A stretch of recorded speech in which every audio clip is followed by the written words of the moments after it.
Olá, irmãos, saúdo cada um de vocês com a graça e a paz do nosso Senhor Jesus Cristo também. Meu nome é Miriam Anitta e estamos aqui para ler um texto da irmã Senhorinha Gervásio. É o último texto dessa semana escrito por ela, que se chama Tempo de ter consciência de missão. Esse texto foi escrito para o Manancial, que é um devocional diário produzido pela União Feminina Missionária Batista do Brasil, que oferece para a gente meditações baseadas na Bíblia, que é a palavra de Deus. E quando a gente lê o manancial, quando a gente lê o texto bíblico, quando a gente estuda, né? E a gente está conectado com Deus, não tem como não sermos inspirados, exortados e edificados. Isso vai promover o nosso crescimento cristão e vai nos engajar cada vez mais com a missão de Deus. Então, como vocês sabem, não fui eu quem escrevi o texto, foi a irmã Senhorinha Gervásio. O que eu vou fazer? Vou ler com vocês e contar para vocês aquilo que eu entendi. Lembrando sempre que eu não sou teóloga, não sou missionária, não sou nada. Eu sou apenas uma irmã, como vocês, que gosta da palavra de Deus e lê e interpreta do meu jeito, tá bom? Então vamos orar e pedir ao Senhor que nos ensine o que é ter consciência de missão. Senhor, nós te agradecemos por esse momento, pelo privilégio de estarmos aqui, de estarmos juntos fazendo esse devocional, que tu possas nos ensinar o que é ter consciência de missão. É em teu nome que oramos, Jesus. Amém.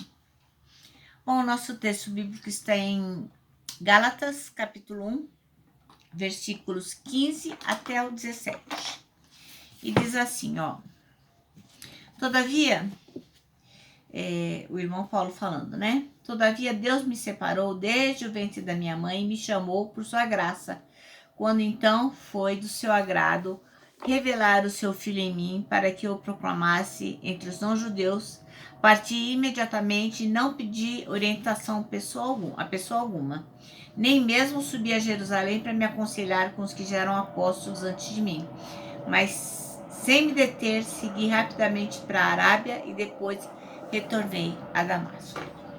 Então, o nosso texto chama-se Tempo de ter consciência da missão.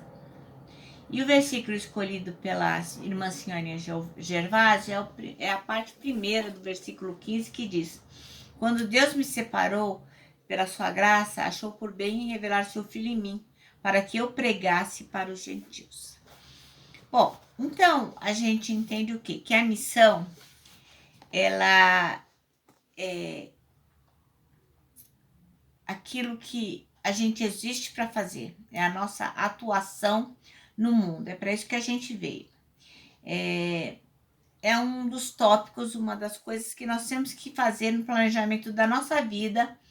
E assim também, uma instituição tem uma missão, uma empresa. Então, nós também, como pessoas, temos uma missão.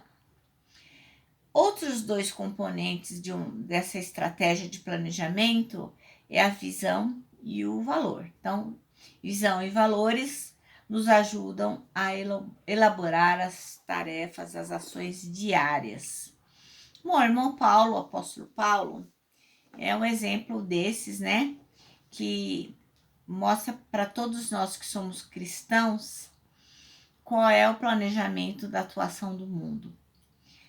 Por causa de Jesus Cristo, ele aceitou e ele cumpriu a sua missão, executando a obra conforme o chamado que ele recebeu. Então, ele não mudou sua missão, não mudou sua visão, não mudou seus valores. Aquilo que Jesus determinou para ele foi o que ele fez. Então, com uma visão aguçada, ele enxergou o resultado do esforço do cumprimento da missão. Por mais duro que ela fosse, por mais dura que ela fosse, por maiores enfrentamentos que ele tivesse, ele não desistiu. Isso fez com que o irmão Paulo, o apóstolo Paulo, viajasse pelo mundo todo, né, daquela época, falando do amor de Deus, do evangelho, das boas novas, a judeus e a gentios, organizando igrejas, acompanhando jovens líderes, escrevendo cartas, aconselhando, ensinando os novos cristãos a viver uma vida digna no Senhor. Então, com honestidade, com zelo, com valores adquiridos em sua experiência com Jesus Cristo, o irmão Paulo, ele pôde afirmar quando acabou a vida dele, né? Quando ele teve o desfecho da vida dele, da trajetória dele, ele falou lá em 2 Timóteo 4, eu vou ler para vocês os capítulos 7, os versículos 7 e 8 do capítulo 4, que diz assim, ó: combati o bom combate, acabei a carreira, guardei a fé. Desde agora a coroa da justiça me está guardada, a qual o Senhor justo juiz me dará naquele dia, e não somente a mim, mas também a todos que amarem a sua vinda. Então ele está aqui dizendo de qual deve ser a nossa missão, né? Todos nós temos uma coroa se realmente amarmos a Jesus Cristo. Então a gente não vem nesse mundo aqui bagunçado assim, sem razão de ser, por acaso. Cada um de nós temos uma missão para cumprir.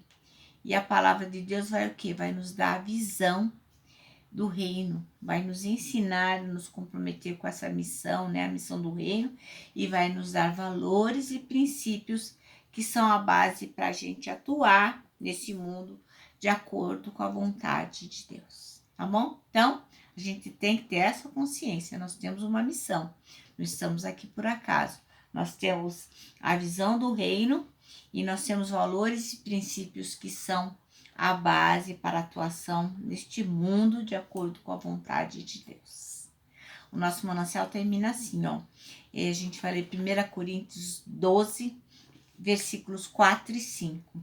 Então, ele termina assim: existem tipos diferentes de dons espirituais, mas é um só o mesmo Espírito que dá esses dons.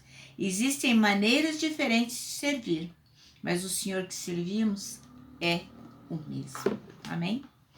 Bom, irmãos, então eu vou terminar deixando aqui o meu abraço diário de urso, ó. Lembrando que para nós que sabemos que é tempo de ter consciência de missão, para nós, um abraço da super mega, certo? Quero que vocês também se lembrem do nosso versículo deste ano, que é 1 Tessalonicenses 5:9, que diz: porque Deus não nos destinou para a ira, mas para recebermos a salvação por meio de nosso Senhor Jesus Cristo. É por isso que nós temos essa missão. E agora sim, agora eu posso me despedir em paz com a frase do ano, que é, sabe qual? Não tema, por maior que seja o seu desafio, lembra disso, Deus já está lá.